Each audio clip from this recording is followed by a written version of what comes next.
On a pleasant night in November of 2014, I was driving to see my boyfriend in Philadelphia all the way from Boston.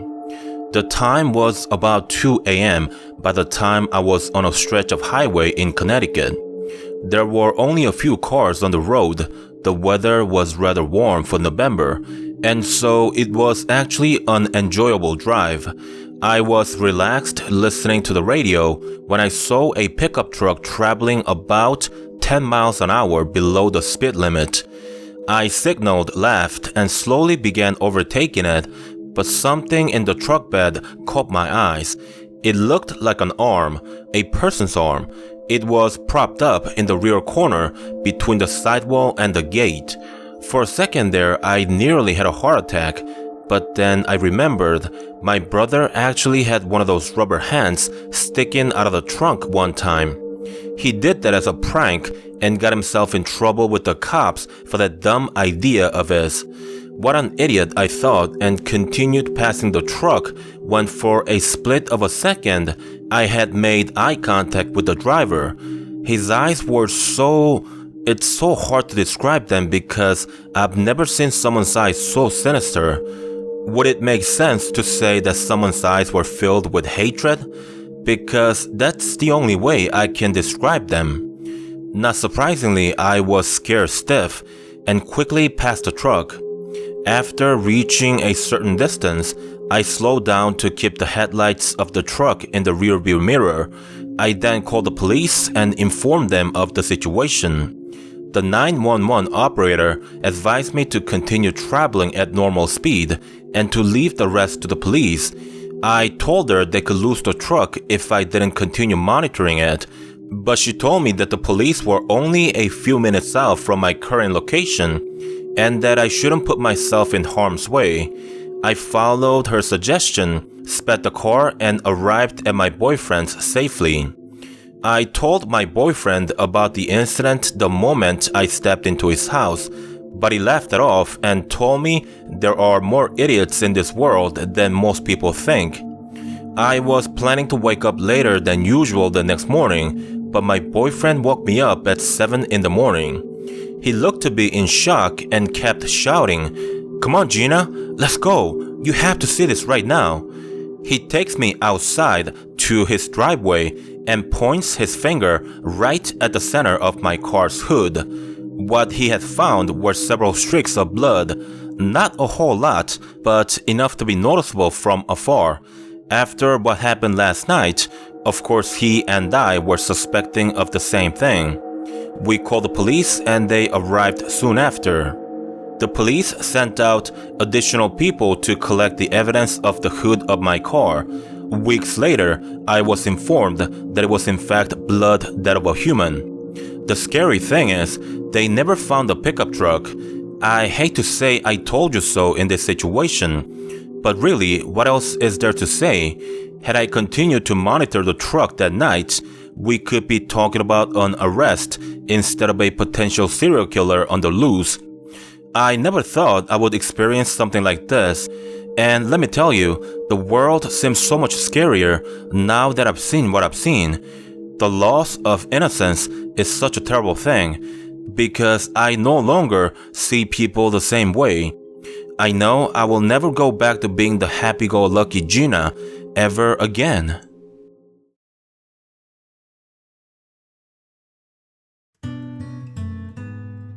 I visit my parents in New Hampshire a few times a year. That's my hometown, but I haven't lived there full time ever since I went off to college in Texas.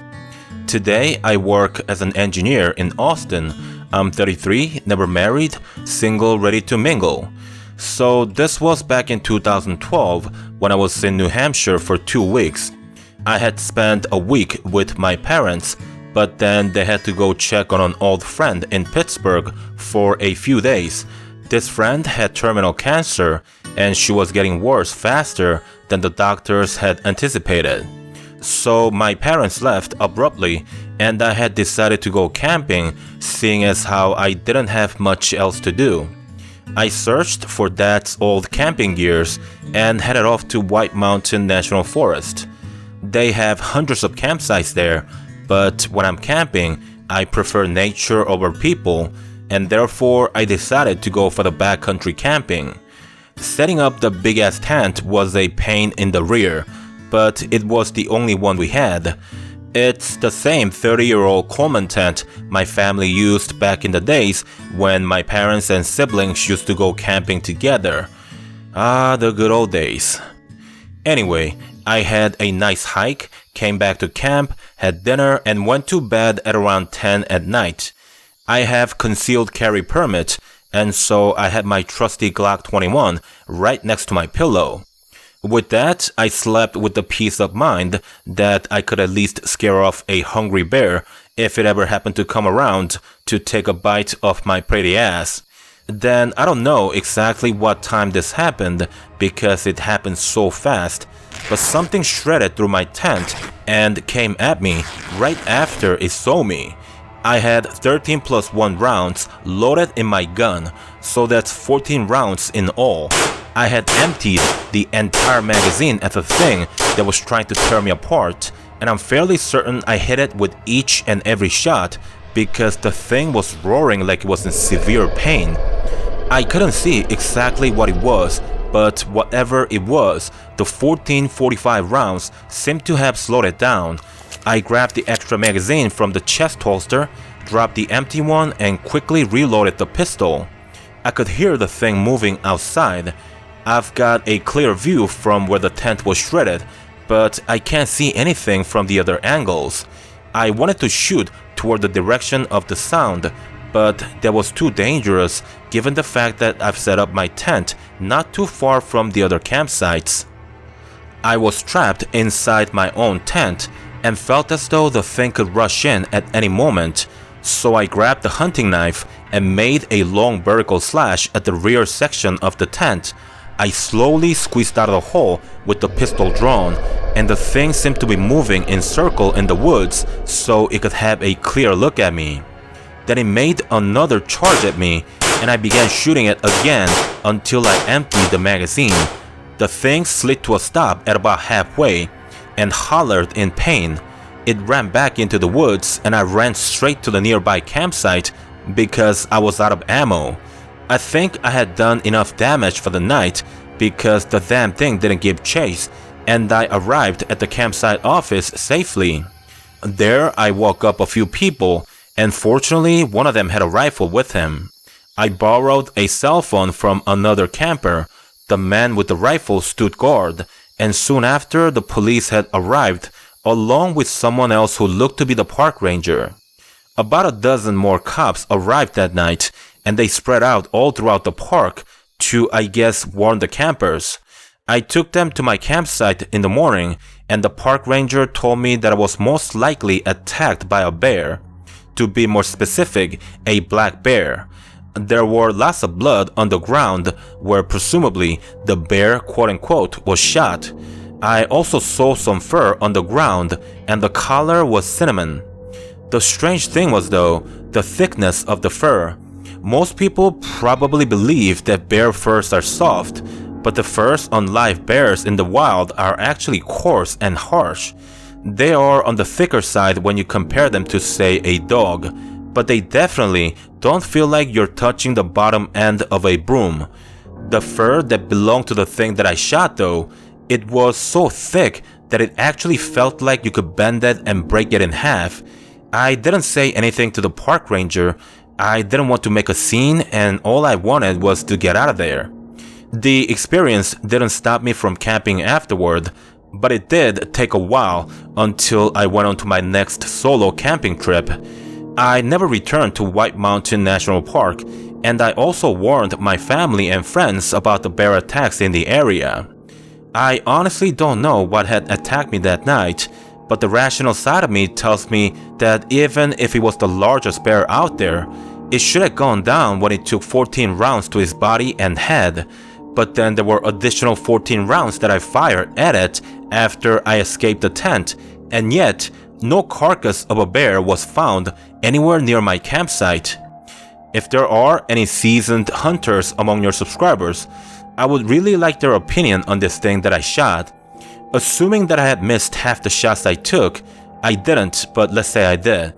That still leaves 14 shots to his body and head. Is it possible for a bear to survive the wounds long enough to travel far enough of a distance so it couldn't be found near the area it was shot? Is that possible? Thank you for listening to my story, and please do satisfy my curiosity. I'm truly dying to know the plausibility of the thing being a bear.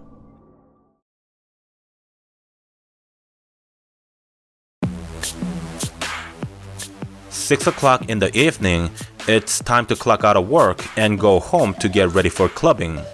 I do this every Friday. It's like a ritual between me and my friends. I make myself look like a slut, get inside the club, and I feel more at home than in my own bedroom. Drunk, lustful men are busy checking me out. They dance with me, buy me drinks, all in the name of cheap sex when the night is over. Tonight though, I can't find a single guy that makes my ass tickle and my nipples rock hard. It's boring and I'm about to leave when this perfect specimen of a human body enters the club. What started out as an awful night was quickly changing into something better. Something much better because he's eyeing me right off the bat. He comes close to me, we talk a little, dance a little, and down a few shots. Then just like that, I'm kissing him passionately in the hallway by the restroom. Things escalated quickly as he pushed me into the bathroom, then into a stall, and he locked the door behind us. I can't stop him, or rather, I don't want him to stop.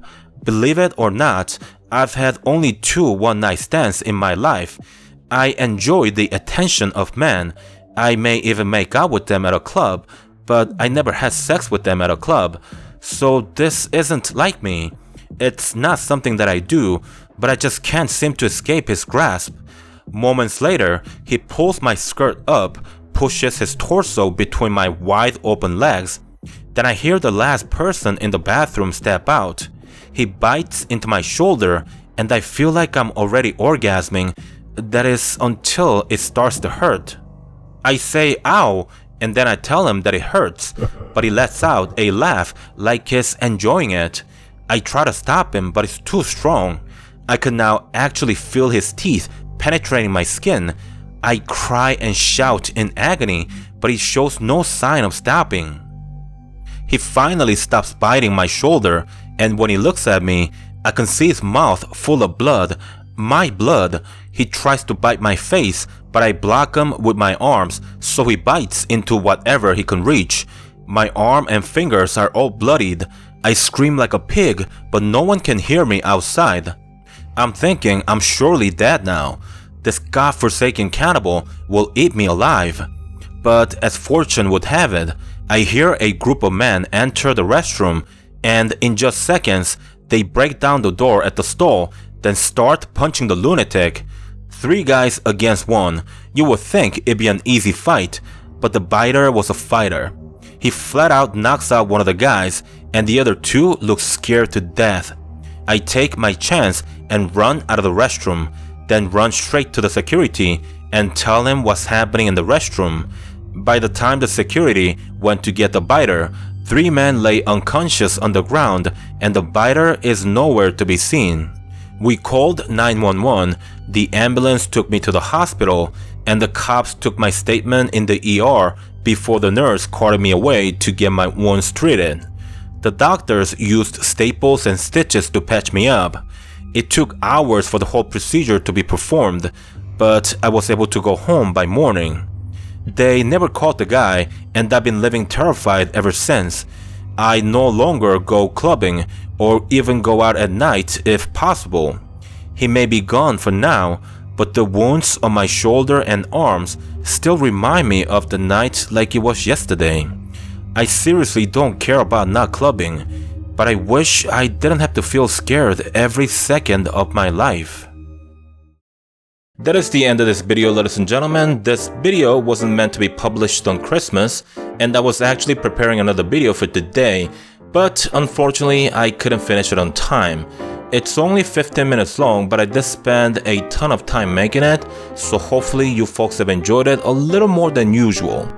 Whatever holiday you're spending today, be safe, be with your families, Eat like you've been starving for days, and most of all, be happy.